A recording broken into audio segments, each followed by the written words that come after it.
وعن ابی الدرداء رضی اللہ عنہ قال، حضرت ابو الدرداء رضی اللہ تعالی عنہ سے روایت ہے، انہوں نے کہا، یعنی ابو الدرداء اس حدیث کے راوی ہیں، اور وہ کہتے ہیں سمعت رسول اللہ صلی اللہ علیہ وسلم یقول، میں نے اللہ کے رسول محمد مصطفیٰ صلی اللہ علیہ وآلہ وسلم کو فرماتے ہوئے سنا۔ دیکھیے اس میں ایک عجیب نکتہ ہے۔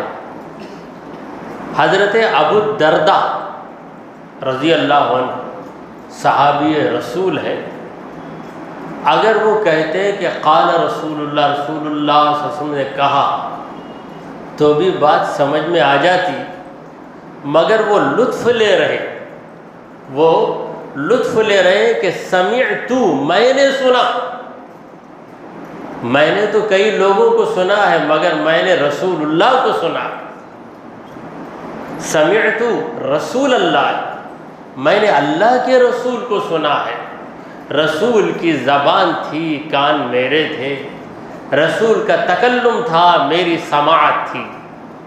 یقول، حضور کو یہ فرماتے ہوئے میں نے سنا ہے، من سلک طریقا، جو کسی راستے کے اندر پہنچے، جو کسی راستے میں نکلے، یلتمس فیہ علما، اس راستے میں نکل کر وہ علم کو تلاش کر رہا، علم کو تلاش کر رہا۔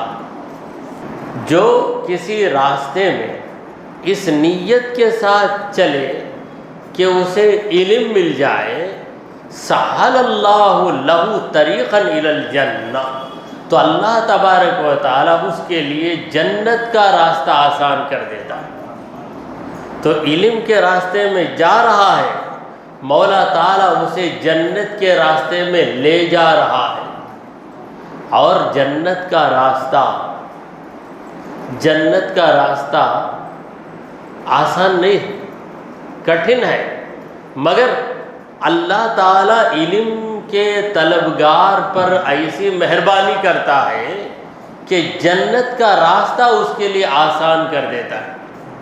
نبی کریم صلی اللہ علیہ وسلم کے ان لفظوں پہ غور کیجئے کہ ان لفظوں سے کیا نتیجہ نکلتا ہے۔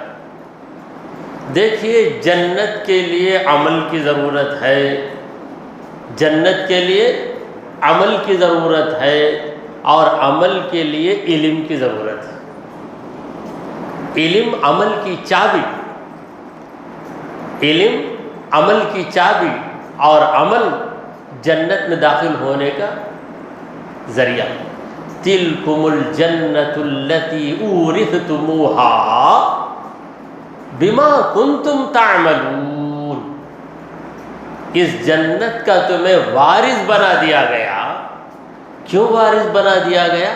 بما کنتم تعملون، اس لیے کہ تم لوگ عمل کیا کرتے تھے، مگر عمل کے لیے علم کی ضرورت ہے۔ ایک نمازی نماز ادا کرتا ہے تو نماز کے لیے وضو کی ضرورت ہے۔ کوئی یہ نہیں کہہ سکتا کہ میں وضو نہیں کروں گا، نماز پڑھ لیتا ہوں، مجھے اتنا فائدہ مل جائے تو بس ہے، نماز کا فائدہ مل گیا تو بس، وضو کا فائدہ مجھے ضروری نہیں۔ تو ہم کہیں گے کہ اے نادان، نماز کا فائدہ وضو کے فائدے پر منحصر ہے، کیونکہ وضو نماز کے لیے شرط ہے، اور قاعدہ ہے کہ اذا فات الشرط فات المشروط، جب شرط ہٹ جائے تو شرط پہ مرتب ہونے والی جو چیز مشروط ہے وہ بھی فوت ہو جاتی ہے۔ تو حضور اکرم صلی اللہ علیہ وسلم نے علم کی جو فضیلت بتائی ہے، کیونکہ علم عمل کا رہبر ہے، عمل راستہ ہے، عمل راستہ ہے تو علم اس راستے کا چراغ کے بغیر انسان راستے میں بھٹک جاتا ہے، اٹک جاتا ہے، الٹ جاتا ہے، کچھ کا کچھ ہو جاتا ہے۔ اگر روشنی ہو تو منزل مقصود پہ پہنچ جاتا ہے۔ تو یہی حال علم کا ہے۔